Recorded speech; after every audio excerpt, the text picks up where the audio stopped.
உங்களுக்கு தனியாக இருக்கிறதுக்கும் தனிமையில் இருக்கிறதுக்கும் வித்தியாசம் தெரியுமா என்ன? இந்த கேள்வி என்ன ஒருத்தன் கேட்டாங்க. அப்போ பதில் தெரியல. 2 வார்த்தைக்கும் ஒரு எழுத்து தான் வித்தியாசம்.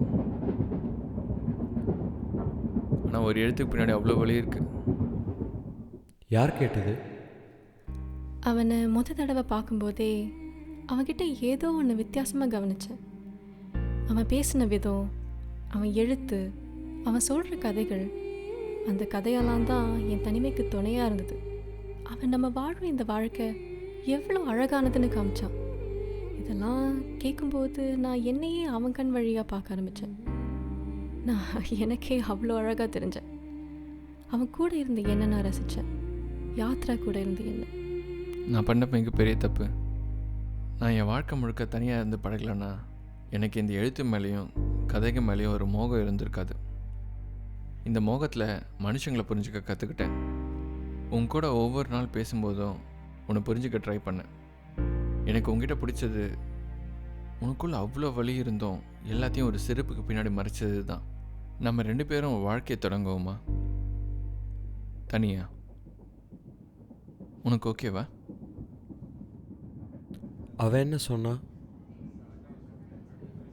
அதுக்கப்புறம் பார்க்கவே இல்லை. எதுவுமே சொல்லாமல் போயிட்டா. திரும்ப என்னை தனியாக இருக்க விட்டுட்டா. அதோட தனிமையோட வழியை சேர்த்து கொடுத்துட்டா.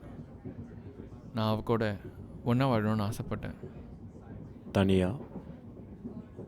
நீங்கள் சொன்னீங்கல்ல நீங்கள் தனியாக தான் இருக்கீங்க, தனிமையில் இல்லைன்னு. அவள் வாழ்க்கை ஃபுல்லாக தனிமையில் தான் இருந்தா. அவகிட்டேருந்து எல்லாமே விட்டு போனதுக்கப்புறம் அவள் ஆசைப்பட்டது ஒன்று தான், அவளுக்குன்னு ஒரு குடும்பம். ஆனால் நீங்கள் எங்கே குடும்பம் ஆயிருந்தா எனக்கு என்ன ஆகிடுமோன்னு அவள் பயந்தா. ஆனால் அதெல்லாம் உங்ககிட்ட சொல்கிறதுக்குள்ளே அவள் தான்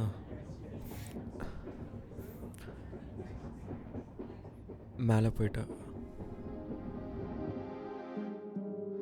தனியாக இருக்கிறதுக்கும் தனிமையில் இருக்கிறதுக்கும் உள்ள வித்தியாசம் தெரியுமா? அவள் உயிரோடு இருந்திருந்தா அவள் தனிமையில் அனுபவித்த வழியை நம்ம உணர்ந்திருக்க மாட்டோம்ல. இது உங்ககிட்ட இருந்தால் தான் சரியாக இருக்கும்.